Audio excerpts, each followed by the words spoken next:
So, exciting times. Just to fill you in a little bit, I started the first group of training mind model coaches, and we've got some of the people on here that are in mind model coach training tonight, and we've got other people in both Brandy and others on Facebook, and other people, Brent and Debbie, and other individuals. Jackie is also in the mind model coach training, so we're going to be going through that. But it appeared to me to be rip-roaring success. So people are starting to get how mind models can be used, leveraged, and shifted to transform your lives, to transform your ability to shift yourself and others. And it's primarily designed so that you can coach yourself and you can coach others. But you've got the key elements here. And in mind model coach training, we're focusing on the method and how to make mind models work, not just what they are. I mean, they're pretty darn effective by themselves, but you can supercharge them when you start getting a method and a process. Anyway, enough said about that. And let's get into some fun stuff. Mind model stacking. So, Tim, Rebecca, what do you think mind model stacking is? One or more mind models for a specific function, or close. One or more mind models used for a specific function. What do you mean by a specific function, Rebecca? Well, using one or more in a conversation with people or during a process to gain clarity and a specific outcome. Well, you're almost always going to use one or more in a conversation. So you'll be doing that. So what do you think the difference is? Just added a couple more people here to the panel, Blair. Hey, Brandy, you're on. Hi, guys. I figured it out. Oh, awesome. Awesome. Yeah. Great. Glad to have you on Jackie, here. Glad you got on here, too. Okay, so. What was the question, Blair? Basically, you can stack mind models, but mind model stacking is about being able to leverage the mind models. But you almost always use mind models in what they're doing. So basically, anybody got a quick way of being able to describe what mind models are? Hey, Jackie, you've got a friend that came over. My wonderful sister-in-law. Awesome. Awesome. Hi, sister-in-law. Do you have a name? Shelly. Shelly, pleased to meet you. So, cool. So, best guess to anyone. One more kick at the can before I fill you in. And what mind models are? Yeah, mind model stacking. John, do you want to give that a go? Or actually, Trevor was humming. Well, I was going to see if anybody else wanted to go for it. Okay, sure. I've always thought of mind model stacking as how they all sort of meld together. And as you learn more mind models, you keep adding to your stack, and they all help each other and they all leverage each other and just make it more effective overall. Certain processes that seem to use at least 3 or 4 of them all together. That last statement, using in a single process, you can stack multiple mind models to develop a methodology, a flow, a stack. So when I taught you guys in mind model coach training how to take a self-other situation and questioning 3 levels deeper and combine those two, you saw me actually do a functional stack. Okay. So that functional stack, it sounds like, okay, so what's the difference? Okay, self-other situation, that's nice. Questioning 3 levels deeper, that's sort of okay. But when you start stacking them, you start seeing how people are thinking and how to create a methodology or a process to cause that information to get back into a flow. So if people are stuck, the stacking of the mind models helps create a flow. So if you think about pouring water and you've got a pitcher of water in a glass, well, I don't exactly have a pitcher of water that'll pour, But like if you actually poured something, this won't pour because, it had a little bit of water in it. It had a straw. So it pours because the angle of the pitcher needs to change. Sometimes the focus of the question needs to change in order for that process flow to actually happen. Have you ever been in arguments where you're doing stuff and arguing back and forth and it's not really moving forward at all? No, never. I'm too good for that. Okay, so the angle of attack of that question, when you shift the question and you have, am I using this as a situation? Am I talking about people? Or am I generating a process? And as we found, if we use curiosity, we'll more than likely generate a process and we'll shift the quality of our question asked. Mm-hmm. And most people think, oh man, it's always about, asking the best question. Well, it's about asking an effective question. And how do I ask an effective question? Well, in this case, especially if we're all jammed up and in an argument, maybe it's about stacking some mind models. And this is what mind model stacking is all about. Make sense? Yeah, that makes sense. What other examples can you guys think of mind model stacking? Blair gave one there. Be specific. Pick on a person. Tim or Rebecca. One of you guys give it a go. We can't hear you. He's deferring to me. Okay. So, Rebecca.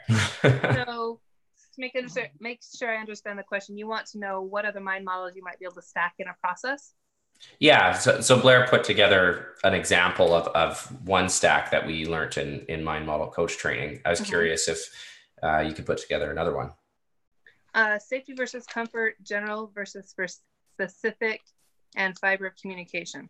Okay, let's leave fiber out, but those other two, we've actually got videos on that. So let's talk about those. So what would that look like? Yeah. So general versus specific, leading through the conversation. And okay, there's people here that don't know what the difference is between general and specific this way. Yeah, that's a good point. What do we need to do? Let them know what general and specific are, the difference between the two? Yeah, that's for this group right now. But I mean, seriously, do we want to be speaking in generalities all the time? No. And if we're hyper specific using our terminology here, our in clicky words that we know what our meanings are, but does everybody know how to use general versus specific? Not necessarily. Randy's honestly shaking her head no and going, no, I don't think everybody knows how to do that. I may be one of them.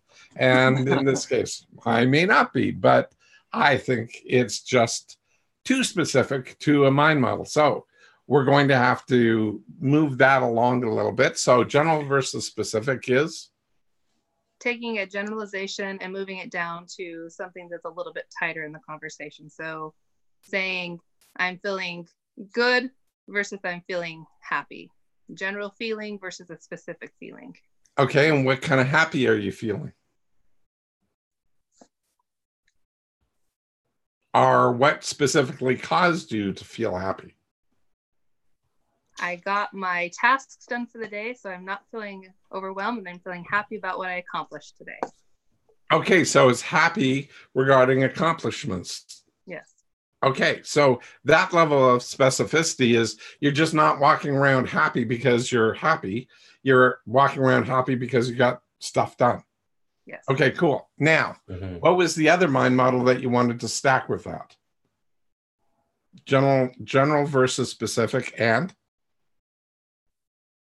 I forgot. What did I say? It's safety versus comfort is what she said. Yep. That's right. So I was slightly uncomfortable with some of the tasks that I needed to do today, but I knew that I was safe in my environment getting them done. And what happened as a result? I had movement. I got more clarity on my tasks that I needed to be done, and I ended up feeling happy about my accomplishment. Very cool. And could you unpack that safety versus comfort piece a little bit more, like what you did with general versus specific? Yep. So at times having conversations with people, I get uncomfortable about the topics, just, the progression. Knowing that I was in a safe environment while having that conversation allowed me to risk enough to be able to move through the questions and things that I needed to be able to get the tasks completed, and going from a generalization of what I needed to do to specific tasks being done, which led to my happiness about having it done. Is that what you wanted? Yep. Trevor? Okay. Cool. So one of the things here is that is a connected process. How can we leverage that even further, or can we? What's the connection here? And maybe I'm getting this too detailed right now, but I'll give it a quick go. Okay, so if we have safety versus comfort, we know that we need to be uncomfortable sometimes to learn, right? Yes. Okay, so being uncomfortable is an okay thing. Being unsafe, that's not that great. Okay, so, but if we're always general about our situations where we're uncomfortable, we're likely going to position ourselves as being unsafe because we generalize it out so it appears to be bigger than it necessarily is. And that generalization gives us a false sense. It tends to amplify our emotion, so we get a false sense of where we're at in the emotion, and all of a sudden we get scared, we get panicky. It's bigger than it needs to be. And that's one of the things, I mean, Brandy, you're going to run into that a whole lot with people that you're mentoring. They blow it out of proportion. And that whole emotion is they go, oh my God, I'm going to lose everything. I'm going to lose my home because I didn't get a Facebook ad done correctly. Almost like you're smiling away there. Like somebody every knows. day, all day long. Every day, all day long.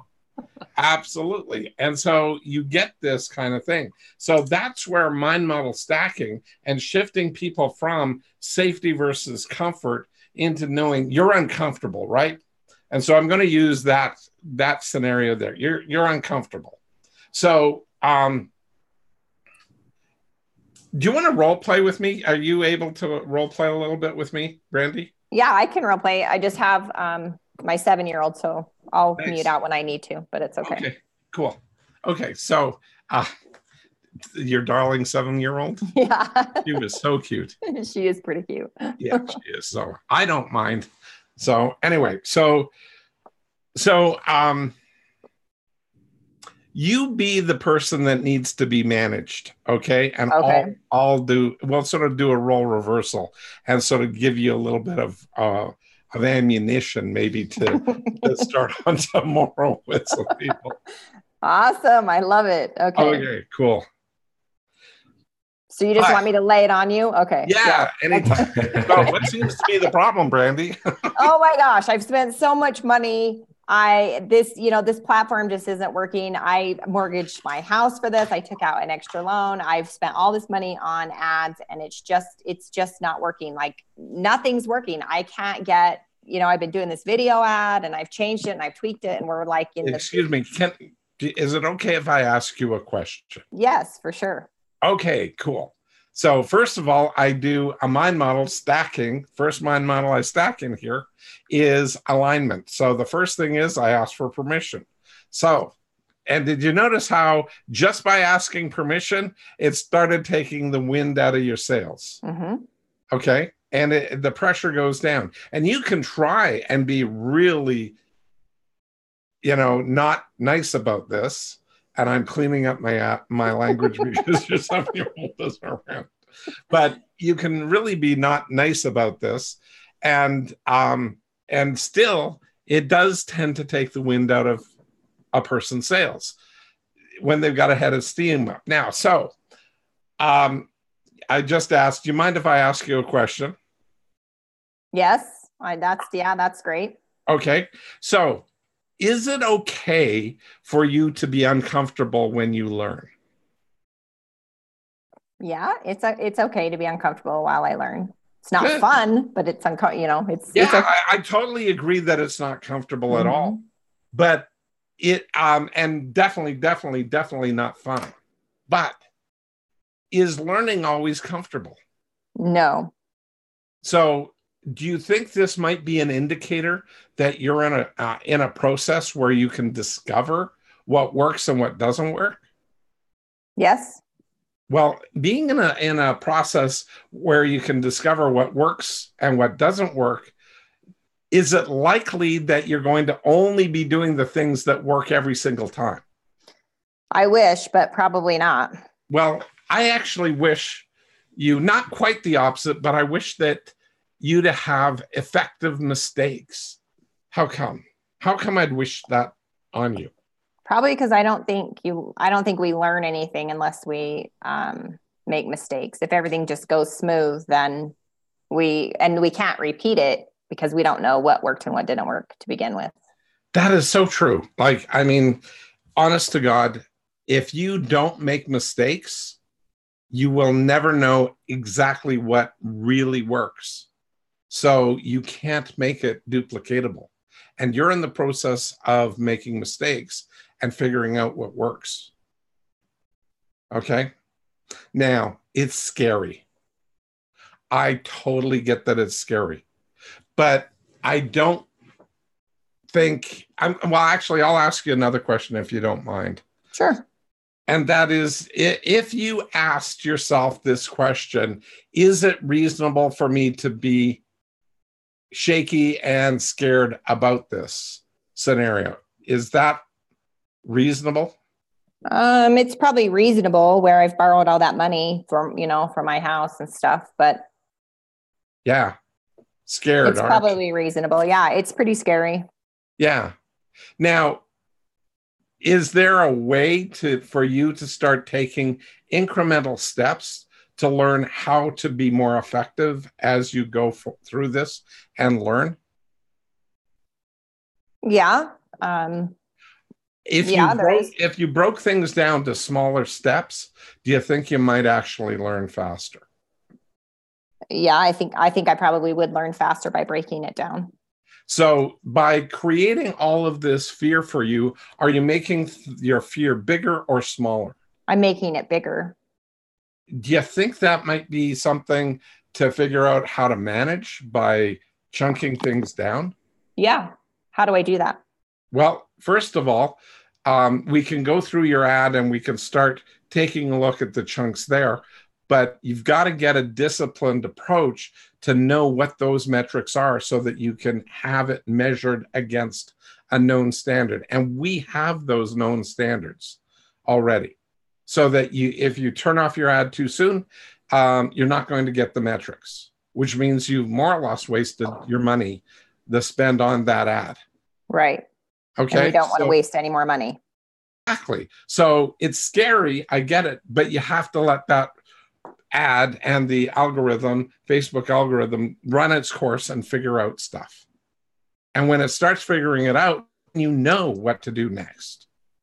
And we're here to show you exactly what to do next.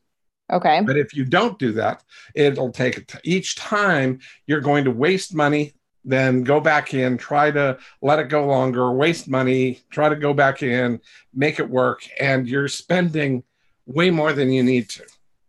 I see. Makes sense.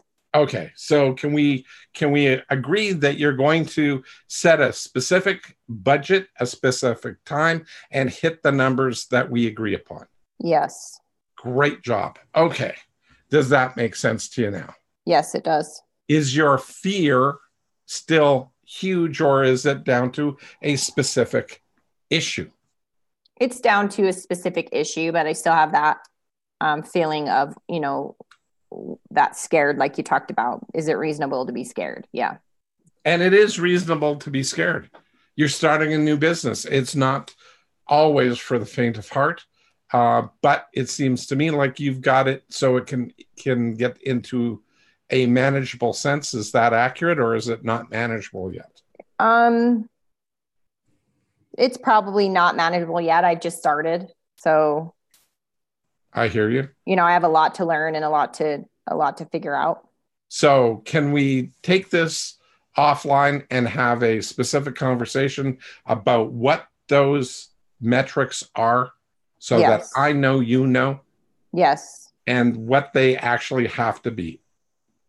Yes. When we have that conversation, do you think your fear is going to go up or down? Probably down. How come?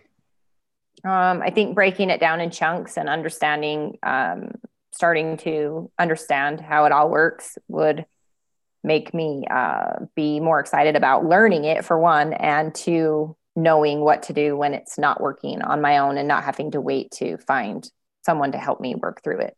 Exactly, because you'll start having the numbers so that you can start doing effective tests on your own. Right. Does that make sense? Yes. Good job. Okay. Are you okay for us to take this offline and have another little conversation, but can we move along? Yes. Great. Good. Thank you. Okay. That is the model for your specific situation that I would use. Okay. Something along that line, because the key element of that is the person's blowing it out of proportion in their brain, and they get the generalization is the component that's causing the distortion of reality. Right. Okay. And then what we want to do is we want to get them back into a place that's uncomfortable but safe. And present, not what. And present. Yeah. Absolutely. So that's 3 mind models right there. You want them to get into the present, past, present, future. We need them in the present. We need them specific, not general. Mm-hmm. And we need them into being prepared to be uncomfortable because they're learning. You also used what's it called? Well, I guess it's safety versus comfort. You use that in your process of what you just went through. A lot. Yeah. I kept on coming back to that because you, as role playing your client, you kept on putting that one out there as a big deal. Mm-hmm. That you were unsafe. And you got this mortgage and all this other stuff that you've done. And, I get it. I get that it's a big deal. But you've also decided to make a commitment. Right. So let's figure out how to do it effectively. Okay? Cool. Okay. So Blair, how might that segue into complex versus complicated? Well, very easily, by the way. So, Trevor, how might that segue? Well, I was thinking it segues quite well because in that example, it seems to me that the person likely could have been making it complicated, this big sort of ugly mess. And by breaking it down and into smaller chunks, it still might be what you might call a complex process, but it's now broken down to the point where it's no longer complicated. It's just a little bit complex and it's doable. So the difference here that Trevor's talking about is complexity. When you have things that are complex things are made up of small chunks. But complicated is like gray matter. Like it's just stuff. And somehow magically your brain works, but you've got gray matter in here and it allows you to think and live and do everything somehow. Okay. But if you start breaking it apart and breaking it down chunk by chunk by chunk, then all of a sudden you are in a place where you can engage very, very differently. And you can make things that seem incredibly complicated into things that are just complex. And when things are complex, they're made up of small individual parts. And that's what engineers do. That's what programmers do. That's what people do all the time, is they move things from complicated to complex. Yes, it is a lot of little steps, but the more and more and more that you can break it down, and that's one of the key things that you can do for getting people moved through processes. You can move it through and you can get it so that things actually work. Okay. And by showing people, like inside of EMP, a roadmap or a checklist, if you're not inside of EMP, if you need to break things down for yourself, the fastest way to turn complicated crap into complex, but step-by-step processes, break things out in terms of a checklist, or look it up online. If it's traveling, there are all kinds of packing and traveling checklists that you can go out there and do. You can use those and make things work that way. Okay. It doesn't require just one thing. There's lots of ways of getting out there and having things work through. Okay. Does that make sense? Okay. Brent, you're nodding your head. What makes sense to you?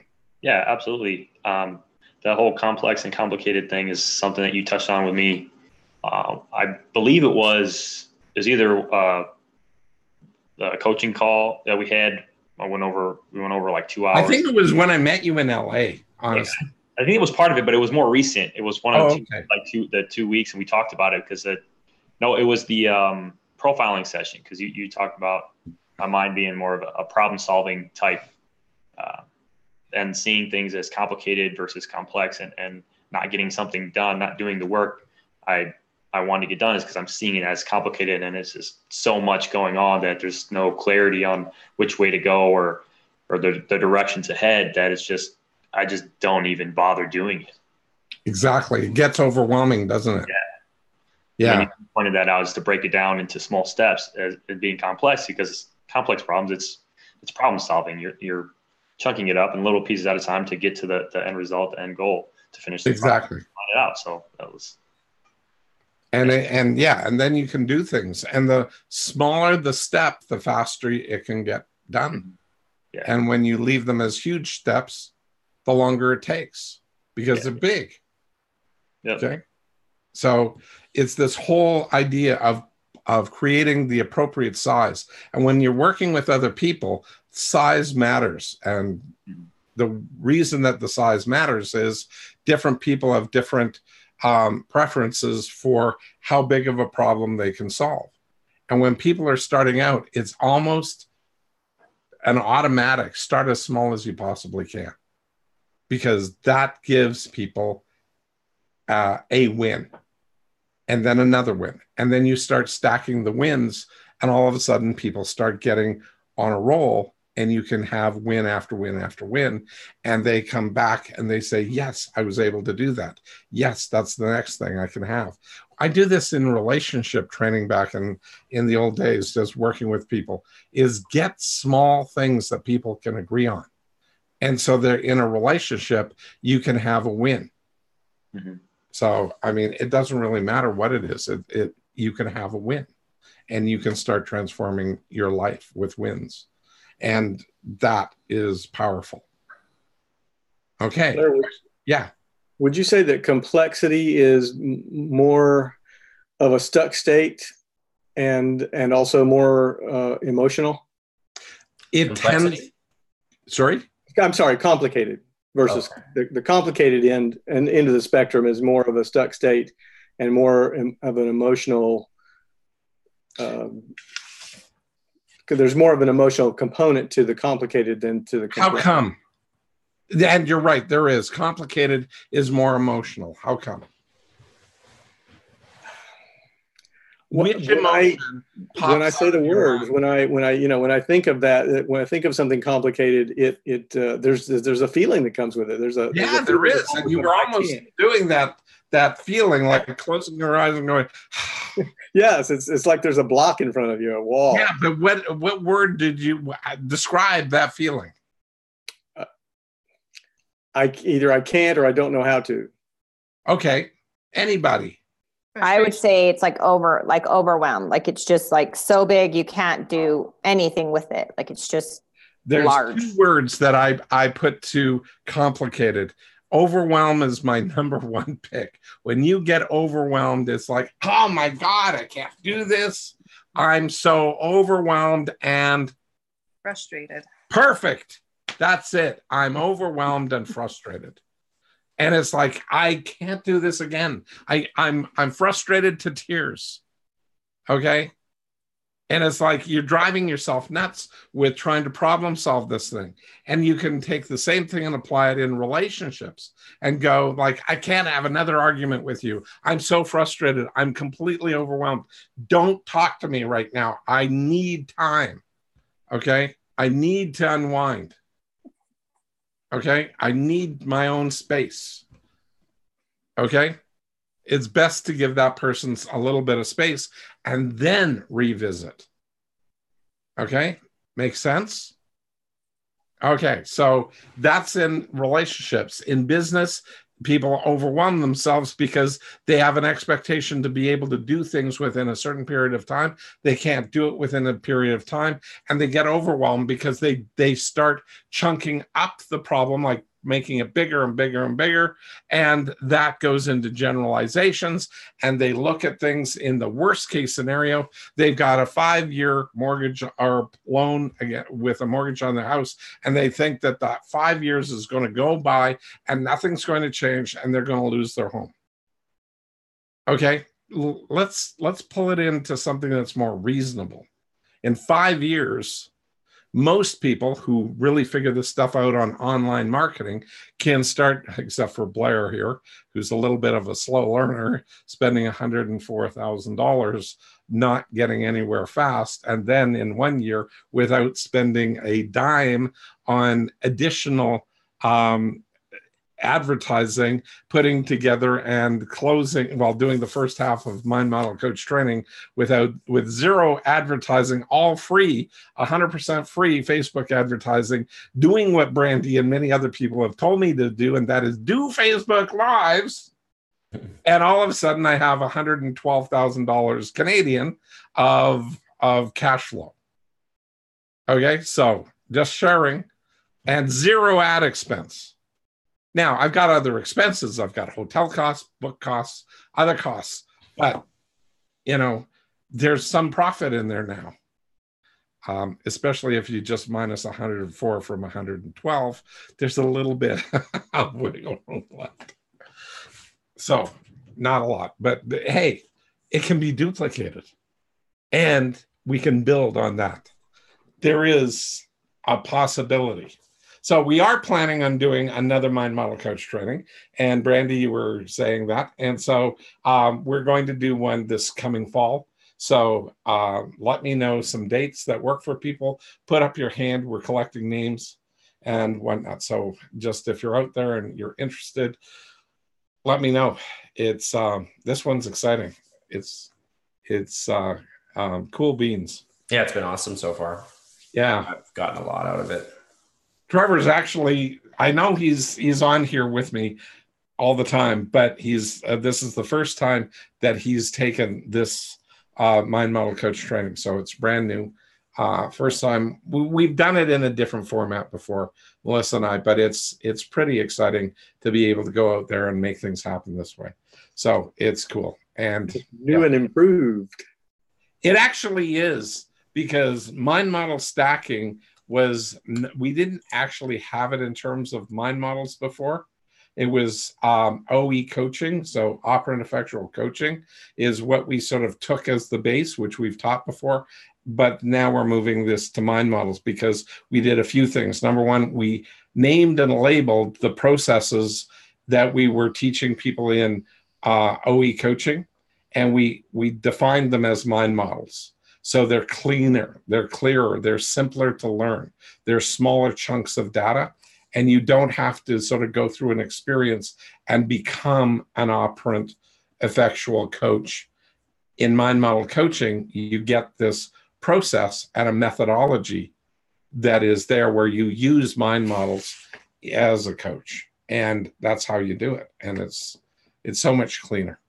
So it's exciting that it was like this. So anyway, just sharing. Just thought I'd share. Okay, questions. What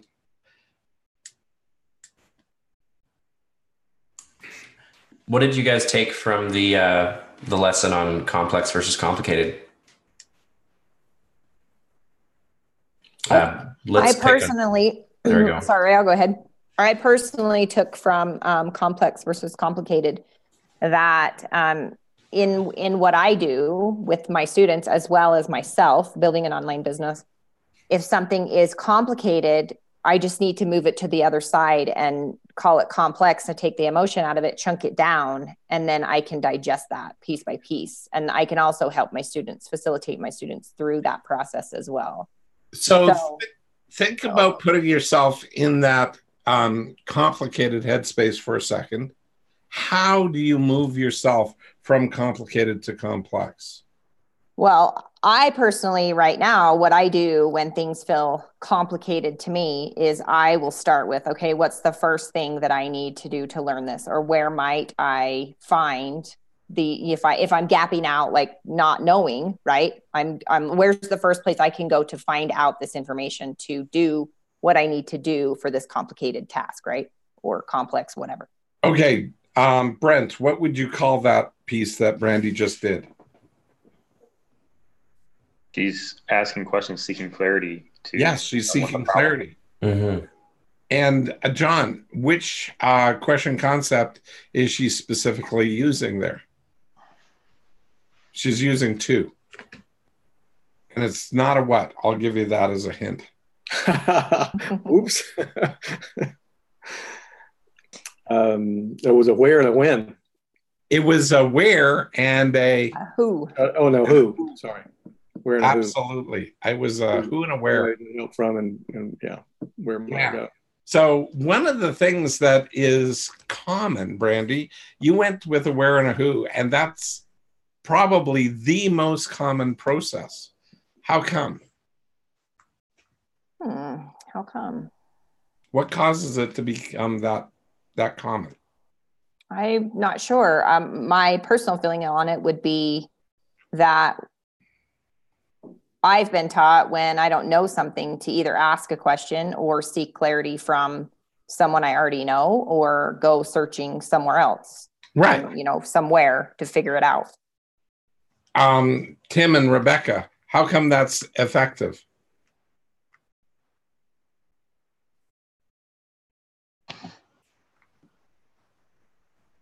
Sorry, can you ask that again, Blair? So what makes what Brandy just said of when she's been taught to go out there and seek information, like go find the spot and go find the person?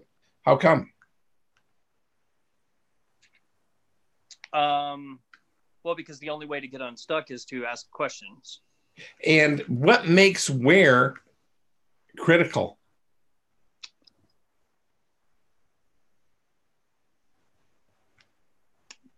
Because you need to know where your end result or where you want to get to is. Yeah, that's a good attempt at that. But I want people to think about this because this where piece is so freaking obvious when I'm going to share with you. Yeah, go for it, Trevor. I was thinking it's because it's going to direct you to a specific location or place to get the resource that you need. Absolutely. Do you go to the grocery store to buy gas? No. Or do you go to the gas station to buy groceries or shoes? Where we go has to map up. And unfortunately, when people are starting out in business, they don't create this map of where to go in their head. And they think any place is good enough. And it's not. So again, Brandy, when you're working with people, listen to their language and ask them, where do you need to go to find this? And they'll go, I have no idea, or I came to you. Great. That was a good start. But where else? Well, where might you go if you did know? Exactly. Right? Where might you go? to find that information, because there is a roadmap or a student roadmap, a path for people to follow that actually has all the information that they'll need to learn, and then the support to get back to there and to make it align. Plus, you want to test to see what they do know before you're giving them the answer. Thank you. So that's exactly where I was going to next, because what's the point of testing them first? You have to know where they're at. Yeah, you have to know knowing where they're at, knowing where you're at, but also what's the point? Meeting them where they currently are. Mm-hmm. Exactly. You want to meet them where they are, because if they're feeling really stuck and overwhelmed, and even if you do this with yourself and you're feeling stuck and overwhelmed, well, then what might you do differently? You don't know. You're saying, I have no clue whatsoever. So who do I know, or where might I go to find out? You have them list out their resources. So, and you'd be testing, right, to see what resources they do know. Exactly. And that whole point is people get it themselves into stuck, resourceless, and overwhelmed states by not identifying what the resources is. Well, I think too, as we're taught as well, is to not be resourceful. So somebody that's not used to that is, you have to get them in that mindset of becoming resourceful. Exactly, and be effective. And so when you're problem solving, it's going like, okay, I can't solve this problem on my own. Well, that may be true, that may not be true, but we've been taught frequently that you're not smart enough, you're not capable, you're not whatever, or you don't feel like that right in the moment. But you've now joined an organization, or an organization has some information like EMP to move you along in a certain manner, then that's one of the ways that you do it. Or another way to do it is start getting mind models so that you can get yourself more and more resourceful in all kinds of situations that are unrelated to the mind models, because it's a process of getting yourself resourceful. So mind models are just simply that, ways to get you resourceful, regardless of what you know. Like, I do management consulting. I go into businesses I know nothing about. I mean, literally nothing, except for the fact that they have people. And people have to behave similarly to solve problems. And problem-solving processes are so identifiable, repeatable, and duplicatable, it's not funny. The content is what changes, but the process does not change. So problem-solving processes can be identified, repeated, and duplicated with ease when you know what they are. So find ways to create repeatable problem-solving processes that are identifiable and duplicatable, and you're off to the races. And that's what everybody does who's making 6, 7, 8 figures and beyond. They're finding ways to solve problems, because in business, it's always about solving somebody else's problem that is in their mind and getting paid to give them a real world solution. And that real world solution means there's value to them. They can do something with that. And that transformation piece is not small. That's what all economy, all the global economy, every exchange is always based on that simple process. You can throw, okay, buying a bottle of water. Well, what's the problem? I'm thirsty. What's the solution? Somebody says, oh, hey, if I put bottles of water out for people and they're thirsty, they can take that bottle of water with them when they go. And somebody said, nobody is going to buy water. Water's free. Well, it's a multi-billion-dollar a year business, bottling and selling water. And it's crazy, but that's a huge convenience for most people to be able to go out and get that water bottle and buy it, take it, and go with them. And now water bottles are also a huge business, so that you can go out there and just fill your own bottle with water and take it with you. Because this glass breaks too easily. So or this spills. does not, pardon me? It breaks or it spills. Oh, it breaks or it spills. Whereas this one, flip down the little lid, turn it upside down, and it doesn't spill.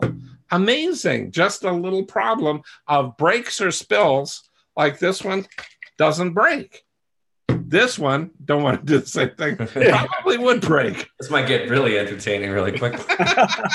You might get really wet if you do that. Absolutely. So, I mean, the reality of the problem, you take a very simple situation like a bottle of water and say, or a water bottle in this case, and say, what does this solve? And it solves it. And will people buy it? Well, I don't know, but let's test. And out of that comes a multi-billion-dollar a year business. It's crazy, but true. And now all of a sudden, Jackie's out there getting water for her sister. So cool. Somebody got thirsty. Cool. Okay. So questions, comments? That little bit there with the who's and the where's was really effective for me. I don't think I often ask other people that are stuck who's and where's very often, and tend to default to the what's, which can eventually work. But I could just see that being an effective way to connect people to resources faster in a way that might be a little bit more accessible to them. So that was a nice little tweak I picked up there. Cool. So the power of who is like, it is the first question you ask when you're starting to build a success model. Who owns this problem? Well, most of the time it's me. And most of the time I talk about the success model, which is I want the success. But if you are trying to help somebody else get successful, that who may not be that person. They have to be the responsible party, but that who is important to move it along, because they need to know who they can talk to that has resources, that has the information that can actually help them move forward. So it's not just... It is going to depend on if they're in situation, self, or others, right? Like it's going to, yeah, that's what... Share that. You're absolutely right. But you perfect situation here of situation, self, or other. Brandy, share what you can about connecting the dots on that. So situation is the situation outside of itself, outside of you. If you're the who, it's the situation is outside of yourself, then that's the situation. If the self obviously would be you or the person that you're talking to, right? If you're dealing with them. And then others would be like the people that are involved or the other people's involved, right? So you want to make sure that it's kind of like a triangle. You want to have self, situation, and others together. You want to have them all as a triangle to touching. If it's not touching, then there's a breakdown somewhere. Exactly. So, and to give you an example, for instance, like when I get upset about like one of my kids, right? Like what they do or, whatever is happening, for instance, my daughter and her drug issues, right? Mm-hmm. I can't fix that, right? That's not me. That's others. So I hope that helps explain what self, situation, and others is. But the situation would be obviously the drug use. Others would be other people involved. And the self is not me because that's her issue. I can't fix that, right? Like, although you wish to as a mother, like you wish, and you've attempted to as best you can. It doesn't work. Yeah, exactly. They have to figure out for themselves, especially since they're adults and off doing their own thing. That's their own choice. But when you have somebody, for instance, like that is all up in there, like let's say they're complicating it, right? In the mind model of complex versus complicated, they're all up in complicated, but they're not owning who they are in the situation, right? Then you have to somehow help them see the self before you can help them move forward. And chunking that down is not the easiest thing in the world to do, but giving them choice might be a simpler way of going about doing that, and having them decide which choices they want to make. Unfortunately, having worked for years, decade and a half, about 15 years in drug and alcohol issues, that becomes very challenging because timing is everything when you find that person being prepared to move from their addiction and away from the addiction, basically, because that addiction controls them. They have to be tired of being controlled by that substance. And most people go, I'm in control, until they're way past the out of control. And they don't see that. It's challenging. Let's put it that way. Yeah, for sure. Yeah. Okay, cool. So one of the other elements that we want to take a look at is recognizing how that mind model can start shifting to go to that next level. And hey, David Wong joined us too as an attendee. So that's cool. Hey, David, glad that you could make it today. Love it when people join. Anyway, my point being is we're covering off just a quick little summary here. We are coming, actually, John, summarize. What do you think we're talking about today? Well, we've talked about stacking mind models, and we've also talked about the complicated versus complex. Mm-hmm. And, in the discussion, you've actually stacked several mind models around that. I believe naming and labeling, for one, was part of shifting from complicated to complex and creating a process. Content versus process is another mind model, so that's in there as far as making that shift. Absolutely, it is. Sounded like there was a few more. I had another one, and it just keeps. They're slippery little buggers right now. They are slippery little devils. Yeah. Okay. So, stacking mind models, doing it intentionally, creates process flow, and that process flow is the thing to pay attention to.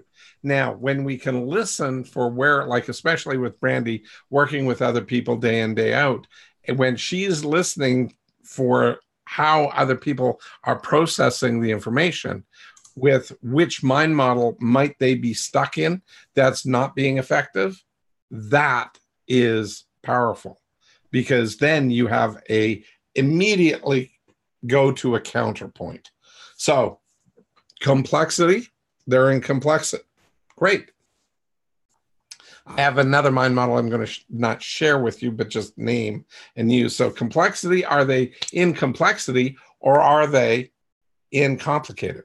And Carrie just joined us as well too. Hey, Carrie, so glad you jumped on. If anybody wants to join the panel, just raise your hand and Trevor or I will promote you as we always do.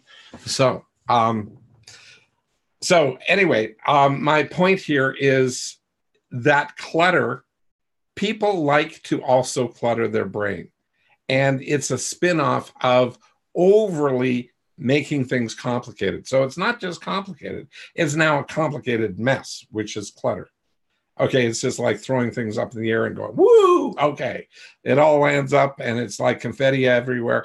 And they do that about 20 zillion times, so that now they're walking around in confetti snow that's 3 to 5 feet thick, and they're trying to organize their life. And they can barely see where they're going and what's around them. So getting people to park it, turn around, stop, and figure out a different strategy is the critical thing that we need to do. And we can almost, most of the time, not always, but most of the time, make that mess go away by getting them to organize their brain with some simple questions.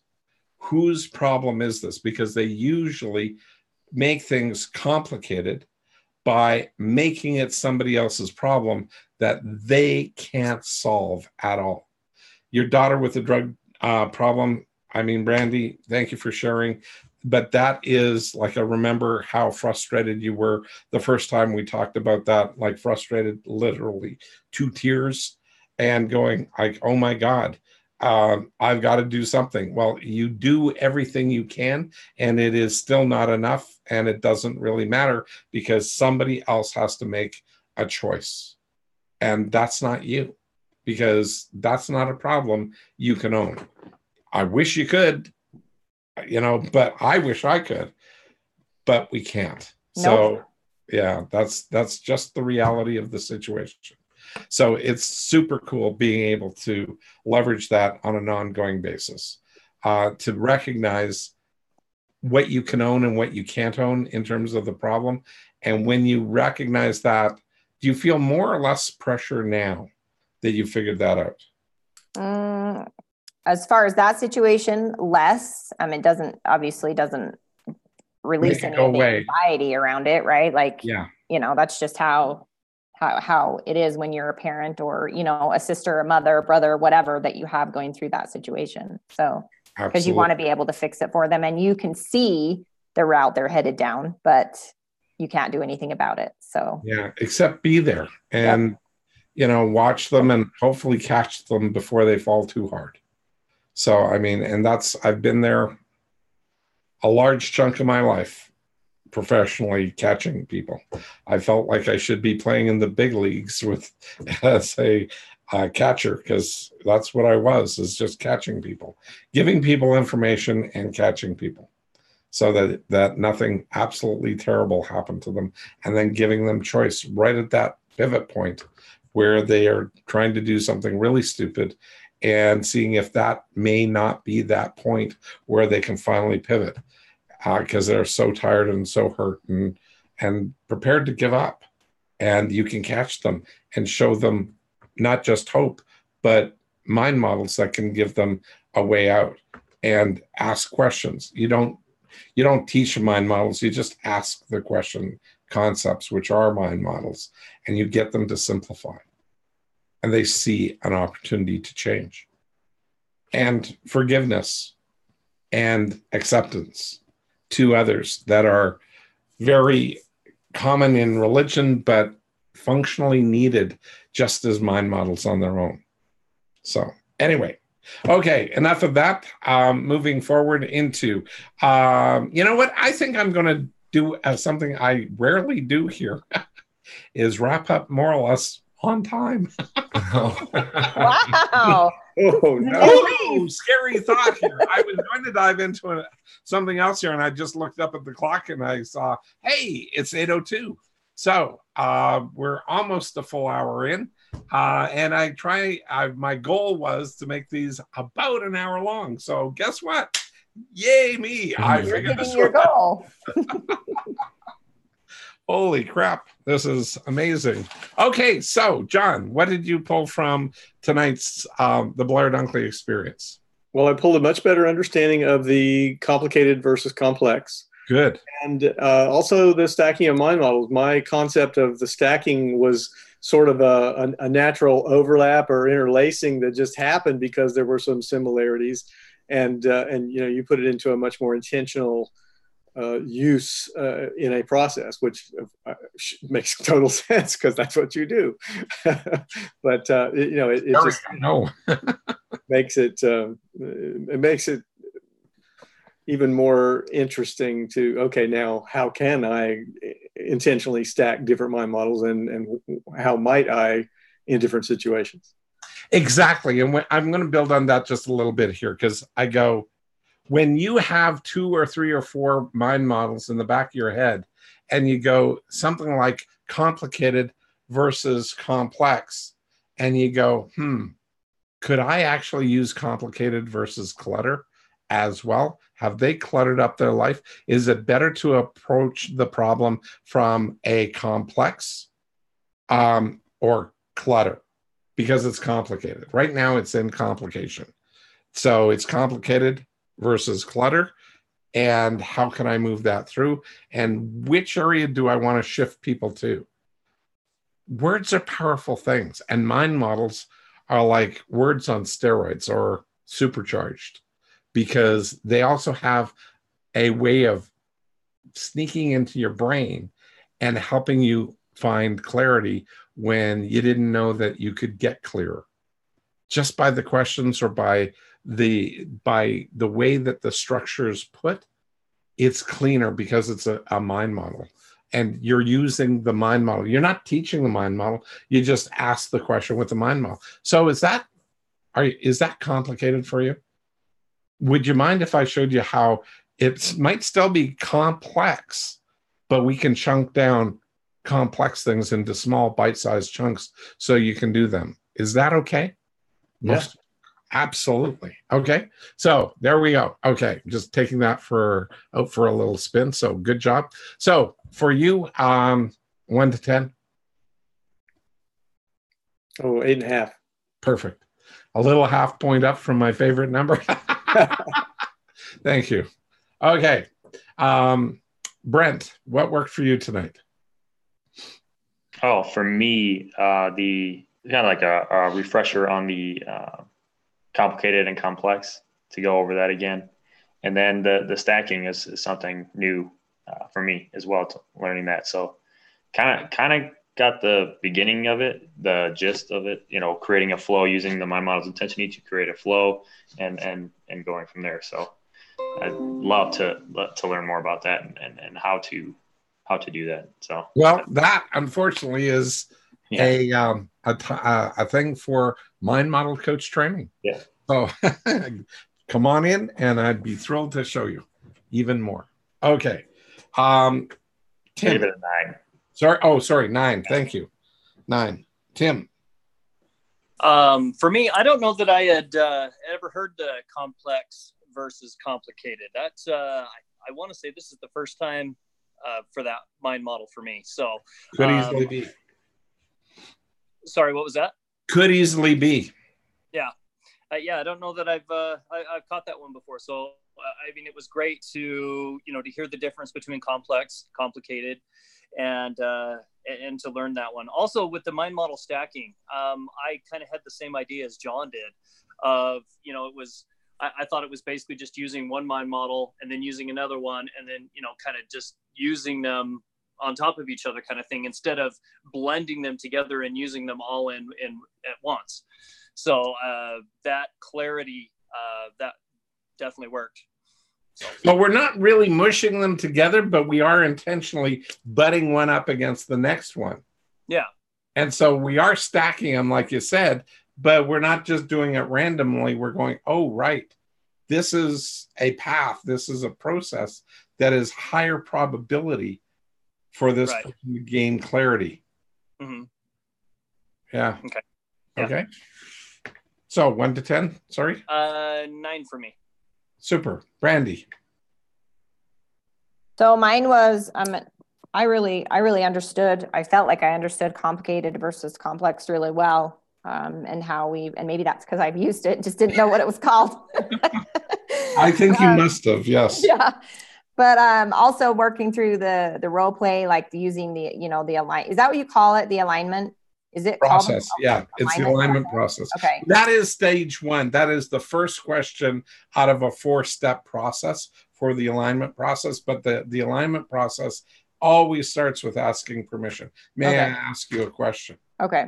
So I wasn't aware that it was called the alignment process, but I knew we asked for permission. So I don't know, maybe I'm using some of that alignment process and not aware of that either. But stacking the mind models as well, like I've known that for a while, but being able to work through that with you and working through that as a student was helpful. So cool. Yeah, it was a 8.75 for me. All right. I'm getting specific. You are getting freakishly specific. Great job. Okay, Trevor.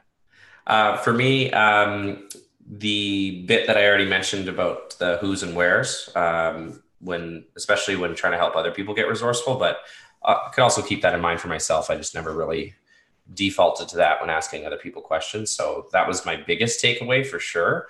And the other thing that worked really well for me was just kind of jumping in there more and asking everybody process-based questions to help keep things flowing. You know what? Honestly, this is your best night at doing that by far. Super appreciated. Keep up the good work. Mm-hmm. Yeah, well, it's because of mind model coach training. Honestly, there you go. It's because of mind model coach training. There you go. Another testimonial from Trevor Lardiff. So I'd give today a 9. Perfect. It was definitely a better one for those reasons. So awesome. Okay, cool. So just so people know, we are planning on doing another mind model coach training this fall. coming up. No dates are set yet, but if you're interested, you can reach out, let Trevor or myself know. We'll start taking names and building an opportunity for us to play together, because it's been exciting here. So anyway, just sharing. I'm still on a little bit of a high of what that did. And the amount that you could see people grow very specifically out of this. I mean, again, Trevor, I got to give you kudos. Your ability to jump in here is unlike any other time before you took Mind Model Coach training. Mm-hmm. And it seemed pretty effortless to me. And you can't beat John's thumbs up. So that's it. Oh, I didn't even see any thumbs up. I was staring at you. I got it now. There we go. There we go. The big thumbs up from John. Okay. Well, and I got to say, Blair, I've already got my money's worth on day 3 there. So yeah, that was pretty huge. Yeah. So do you want to share with everybody what that day 3 win was for you? Sure. Well, so Rebecca and I have been married for 11 years now. For 8 of those 11, we have had an issue that we've worked through it, and it would everything would go smooth for, a few weeks, and then the issue would come back up again. And we'd, work on it again, and things would go well for a couple weeks, and then it was right back again. And it finally just got to the point where I was tired of dealing with it. She was tired of dealing with it. And we both just kind of closed the door on it, so to speak. We were both frustrated. We didn't know where to go, what to do. And so we just kind of internalized it, shut the door, threw a lock on it, and forgot about it. And it's been a kind of a tension. It's always there in the background, and it's been an issue kind of ongoing, and it just never got resolved. And while we were in Canada, we learned some amazing skills up there with the Mind Model Coach training. And we ended up going up to the room. It actually kind of brought up some feelings and things that we'd had for a little while around this issue. And when we went up to the room, Becky could tell that I was kind of off, and she brought it up. And at first I shut her down. I didn't want to talk about it. And I didn't want to bring it up again, because previously it had turned into this, big issue. I mean, it got to the point where we'd had a few fights over it. So, but she persisted. And we ended up using a lot of the skills that we learned this last weekend and walking through that process. And within a matter of talking it out over 2 hours, we ended up resolving the issue. And I'm still just blown away by that whole thing. I mean, because this has been an issue that's been going on now for 8 years. And to be able to walk through that process and to be able to get that clarity, and we both, and it just came back to, the funny thing is once we actually figured it out, it really was a simple process to figure it out. I mean, it came back to our naming and labeling. She was naming and labeling it as one thing, and I was naming and labeling it as another. And so that was one of the biggest issues. And then, just being able to walk through some of the other skills and some of the other things that we learned this weekend, we were just able to kind of come together, work on it, and we solved the issue. And I mean, that right there, this has been ongoing for 8 years. That right there was just worth the whole thing for me. So. Well, with a smile on, when you smiled at the end of what you just said, like, that's huge. I mean, yeah. It really is. So I'm so happy that it resolved itself. It frequently does. It just is effective. And these are simple things, but we complicate things in our lives. We don't name and label appropriately. And when 2 people are naming and labeling the same situation in 2 different ways, it's frequently a massive argument. So, well, see, and the interesting thing is I mean, I knew naming and labeling. I'd heard the mind model before. But when we actually went through and broke it down this last weekend and kind of walked through that process, you know, the mind model coaching methods. Exactly. Yep. Literally greased the wheels. Yeah, it did. And we, you know, and just knowing that, we were able to go back and walk through it. And it just, I mean, it was almost like, it was funny because I explained it as we had this wall in between us. I was on one side of the wall, she was on the other, and we just had this wall. And neither one of us could figure out how to get over, around. You know, we were just on the opposite sides of this wall and, you know, both banging our heads against each side, but didn't know how to break that wall down. And learning these methods this weekend, it's like that wall just disappeared. Cool. When we got talking about it, it's like that wall just slowly started crumbling down in front of us. It was just, I mean, I don't know how to explain it other than it was just amazing just to watch that disappear. Yeah. You know what the cool part is you did it to each other, and you could also observe yourself doing it with each other. So it just disappears. Yeah. That's cool. That's mind model coach training for you. Great methods. And you applied them obviously brilliantly to get that kind of result. Well, okay. once she kind of drugged me into getting into that process. Yes. Because like I said, at first I was resisting, but yeah. But you knew it and she got you in, but you both had to work on it. Now, does it always take two people? Not always. It's effective when you do have two people, because one person can trigger the other person and you can get each other out. That's what happens with Melissa and I frequently. We get each other out of our stuck states, but it's really, really a lot easier, you know. Yeah, a lot easier. Anyway, thanks so much for sharing, Tim. And sure. I almost got to, well, it's 17 minutes past the top of the hour here. And so I didn't burn an entire 30 more minutes. So I put you over. Hey, guys. I just want to thank you, Tim, and thank everybody who's on here. Carrie, David, so glad you could make it on the call today. Debbie, thanks so much. You guys take care, and we'll wrap up today. Thanks so much. Bye for now. Good night, guys. Thanks, guys. Take care. Take care. Bye-bye.